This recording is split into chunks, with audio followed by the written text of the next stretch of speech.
আসসালামু আলাইকুম। Hello everyone. আশা করি সবাই অনেক ভালো আছেন। আমি ভালো আছি। আমি আইএফআইসি ব্যাংকের ইনিশিয়াল ভাইভা নিয়ে 2023 সালের জুন বা জুলাই মাসে একটা ভিডিও আপলোড করেছিলাম। তো খুবই অপ্রত্যাশিতভাবে প্রায় 25,000 ভিউ হয়েছিল সেই ভিডিওতে, যেটা আমার খুব একদমই প্রত্যাশার বাইরে ছিল। তো আপনাদের অনেক রিকোয়েস্ট এবং কোয়েরি ছিল হচ্ছে আমার কিছু প্রশ্ন ইনিশিয়াল ভাইভা এবং অন্যান্য ধাপগুলো সম্পর্কে। তো আজকে আমি সেই প্রশ্নগুলোর উত্তর দেওয়ার চেষ্টা করব এবং আপনাদের আইএফআইসি ব্যাংকের যেই রিক্রুটমেন্ট সেই ধাপগুলো, 4টা ধাপে রিক্রুট হয়, সেই ধাপগুলো সম্পর্কে ডিটেলসে বলার চেষ্টা করব এবং আপনাদেরকে একটা স্পষ্ট ধারণা দেওয়ার চেষ্টা করব। তো চলুন শুরু করা যাক। তো আপনাদের এত মানুষের ভালোবাসায় আমি আজকে দ্বিতীয় ভিডিওটি করার জন্য অনুপ্রেরণা পেয়েছি, সেটা প্রায় 2.5 বছর পর।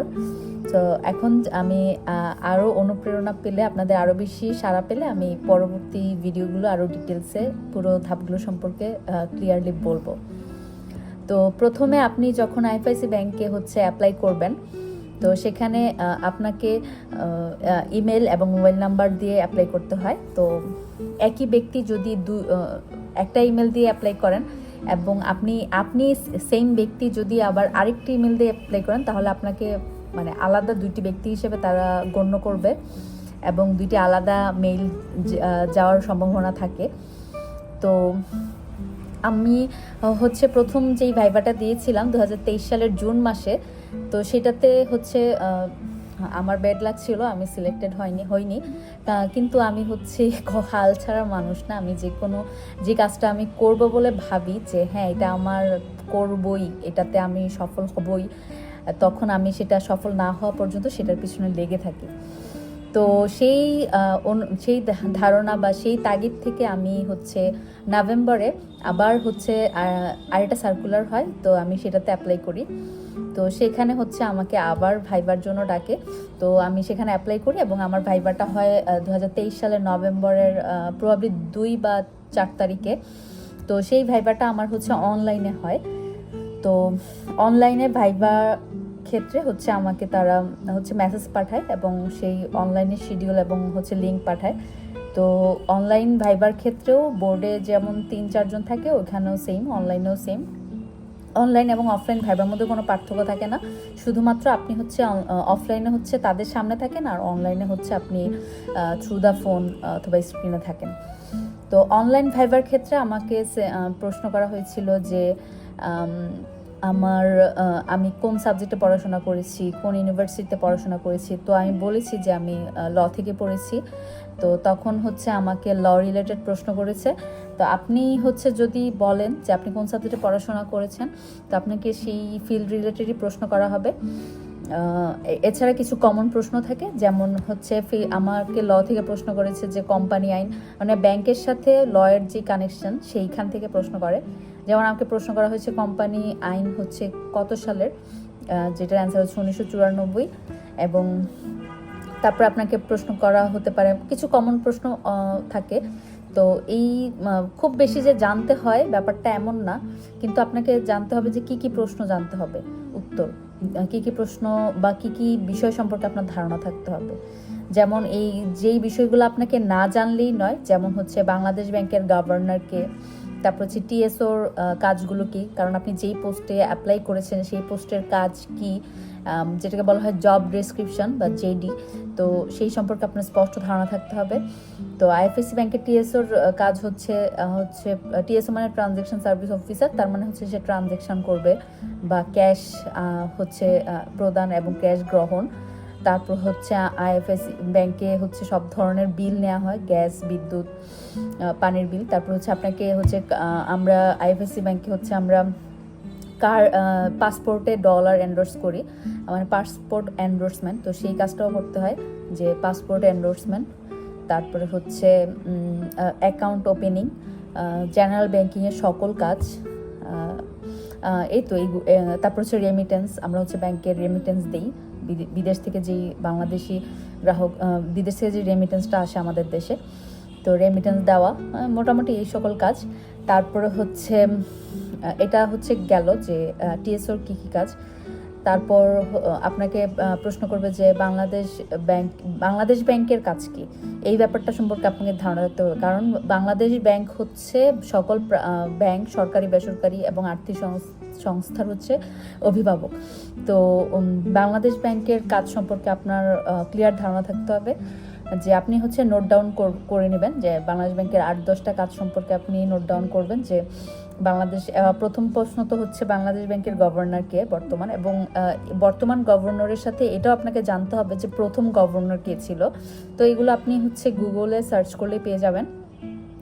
তারপর বাংলাদেশ ব্যাংকের কাজ যেমন হচ্ছে বাংলাদেশ ব্যাংক হচ্ছে মুদ্রানীতি, মনিটারি পলিসি, মানে বাংলাদেশের সকল যে মনিটারি পলিসি এগুলো কিন্তু নির্ধারণ করে বাংলাদেশ ব্যাংক। যত ধরনের নোট প্রচলন আছে সেগুলো হচ্ছে বাজারে কি পরিমাণ মুদ্রা থাকবে তা নিয়ন্ত্রণ করা এবং নির্ধারণ করা। তারপর হচ্ছে বাংলাদেশ ব্যাংক কিন্তু সরকারকে যত ধরনের অর্থনৈতিক এবং আর্থিক পরামর্শ আছে সব ধরনের পরামর্শ হচ্ছে বাংলাদেশ ব্যাংক দেয় সরকারকে। তার মানে সরকারের অর্থনৈতিক পরামর্শদাতা হিসেবে কাজ করে। তারপরে আরেকটা গুরুত্বপূর্ণ কাজ বাংলাদেশ ব্যাংকের, সেটা হচ্ছে এই যে বৈদেশিক রিজার্ভ সংরক্ষণ করে। এটা কিন্তু চাইলেই বৈদেশিক মুদ্রা আপনি পার্সোনালি সংরক্ষণ করতে পারবো না, সেটা বাংলাদেশ ব্যাংক সংরক্ষণ করে। এবং হচ্ছে অন্য সকল আর্থিক প্রতিষ্ঠানকে তদারকি করা, সুপারভাইজারি পাওয়ার, এটা শুধুমাত্র বাংলাদেশ ব্যাংকের আছে। তারপর হচ্ছে আরেকটা গুরুত্বপূর্ণ ব্যাপার হচ্ছে যে মানি লন্ডারিং সম্পর্কে আপনার ভালো ধারণা থাকতে হবে, যে মানি লন্ডারিং প্রতিহত করা এবং সকল আর্থিক বিষয়ে হচ্ছে নজরদারি করা। এবং বাংলাদেশ ব্যাংকের কিন্তু এ নিয়ে একটি আলাদা স্পেশাল সেকশন আছে যেটা হচ্ছে মানি লন্ডারিং নিয়ে কাজ করে, যে এটা হচ্ছে VFIU, Bangladesh financial intelligence unit. মানে এটা একটা ইন্টেলিজেন্ট ইউনিট যেটা হচ্ছে আর্থিক যত দুর্নীতি বা অর্থ পাচার সংক্রান্ত সকল জিনিস হচ্ছে তদারকি করে। আপনাকে এগুলো বিস্তারিত বলতে হবে এবং বাংলাদেশ ব্যাংকের কার্যাবলী সম্পর্কে আপনার খুবই ভালো ক্লিয়ার ধারণা থাকতে হবে। এবং হচ্ছে আপনার IFSC ব্যাংক সম্পর্কেও জানতে হবে, এটা নিয়ে আপনি একটা ছোট নোট ডাউন। তার মানে আপনি প্রথমে হচ্ছে বাংলাদেশ ব্যাংক সম্পর্কে একটা ছোটোখাটো 1-2 পেজের মধ্যে হচ্ছে আপনি একটা নোট করে ফেলবেন, যে বাংলাদেশ ব্যাংকের গভর্নর এখন এবং প্রথম গভর্নর, এবং হচ্ছে এখন যেই গভর্নর উনি কততম গভর্নর। তারপর বাংলাদেশ ব্যাংকের কার্যাবলী সম্পর্কে ডিটেলসে জানবেন। তারপর হচ্ছে IFSC ব্যাংক সম্পর্কে ডিটেলসে জানবেন, যে IFSC ব্যাংকের বর্তমান মূলধনের পরিমাণ কত, তারপর IFSC ব্যাংকের বর্তমান শাখা উপশাখার সংখ্যা কত। IFSC ব্যাংকের বর্তমানে প্রায় 1400 শাখা উপশাখা আছে, এবং IFSC ব্যাংকের ডেডিকেটেড ওয়েবসাইট আছে, আপনি সেখানে গেলেও IFSC ব্যাংক সম্পর্কে ভালো ধারণা নিতে পারবেন। এবং যেই বিষয়টা না জানলেই নয় সেটা হচ্ছে IFSC ব্যাংকের বর্তমান চেয়ারম্যান মেহমুদ স্যার এবং হচ্ছে বর্তমান CEO প্রধান নির্বাহী কর্মকর্তা সম্পর্কে আপনার নাম জানতে হবে অন্তত পক্ষে। এবং হচ্ছে আপনার IFSC ব্যাংকের যে প্রোডাক্ট সম্পর্কে জানতে হবে। তো ব্যাংকের প্রোডাক্ট বলতে ব্যাংকের যেই প্রোডাক্টগুলো হচ্ছে কাস্টমারের কাছে সেল করি বা কাস্টমার যেই সেবাগুলো আমাদের কাছে এসে নেয় সেটাই হচ্ছে ব্যাংকের প্রোডাক্ট। আমি যখন ইনিশিয়াল ভাইবা দিচ্ছিলাম আমি হচ্ছে ব্যাংকের প্রোডাক্ট কি সেটা হচ্ছে আমি ভালোভাবে বুঝিনি। তো IFSC ব্যাংকের প্রোডাক্ট সবচেয়ে প্রচলিত যে প্রোডাক্ট জনপ্রিয় সেটা হচ্ছে IFSC আমার অ্যাকাউন্ট, মানে অ্যাকাউন্টগুলোর নাম সম্পর্কে আপনাকে জানতে হবে, যে IFSC আমার অ্যাকাউন্ট, IFSC সহজ অ্যাকাউন্ট, তারপরে হচ্ছে সেভিংস অ্যাকাউন্ট, আর হচ্ছে আমরা যে লোন প্রোডাক্ট দেই সেইটা হচ্ছে সবচেয়ে প্রচলিত এবং আমাদের সবচেয়ে জনপ্রিয় লোন প্রোডাক্ট হচ্ছে IFSC আমার বাড়ি, মানে বাড়ি করার জন্য যে আমরা লোন প্রদান করি। তো এটা হচ্ছে অ্যাসেট, যেই প্রোডাক্টটা হচ্ছে অ্যাসেট এবং লায়াবিলিটি, এই দুইটা সম্পর্কে আপনারা জানতে হবে যে কোন প্রোডাক্টগুলো অ্যাসেট এবং কোন প্রোডাক্টটা হচ্ছে লায়াবিলিটি। তো যেই প্রোডাক্টটার মাধ্যমে আমাদের ব্যাংকের ইনকাম হয় ডিরেক্ট, আমরা লাভবান হই, ব্যাংক লাভবান হয়, সেটা হচ্ছে আমাদের অ্যাসেট। তো লোন দিয়ে হচ্ছে ব্যাংক লাভবান হয়, তো লোন প্রোডাক্ট হচ্ছে আমাদের অ্যাসেট। আর কাস্টমার হচ্ছে তার টাকা আমাদের কাছে রাখে তার অ্যাকাউন্টের মাধ্যমে, তো সেটা হচ্ছে আমাদের লায়াবিলিটি, এবং আমাদের হচ্ছে কাস্টমারকে লভ্যাংশ দিতে হয়, তো সেটা হচ্ছে আমাদের লায়াবিলিটি। তার মানে লোন প্রোডাক্ট মানে IFSC আমার বাড়ি হচ্ছে আপনার অ্যাসেট, এবং IFSC আমার অ্যাকাউন্ট, সহজ অ্যাকাউন্ট, এগুলো হচ্ছে আমাদের লায়াবিলিটি প্রোডাক্ট। তো বোঝা গেল, মানে সহজে আমি বোঝানোর চেষ্টা করেছি যে কোনটা অ্যাসেট প্রোডাক্ট এবং কোনটা লায়াবিলিটি প্রোডাক্ট। তো তারপরে হচ্ছে আপনার এটা জানতে হবে, এটা আপনাকে প্রশ্ন করবে যে ব্যাংকের কাজ কি, ব্যাংক মূলত কি কাজ করে। তো ব্যাংকের কাজ যদি ইন জেনারেল বলতে হয় তো আপনি এটা এইভাবে অ্যান্সার করবেন, বা আপনি আর একটু মডিফাই করতে পারেন। তো আমি যেভাবে নোট করেছিলাম সেটা হচ্ছে যে ব্যাংক মূলত হচ্ছে সব জনগণের থেকে হচ্ছে আমানত গ্রহণ করে এবং সেই আমানত ঋণ স্বরূপ প্রদান করে, জনগণকেই প্রদান করে।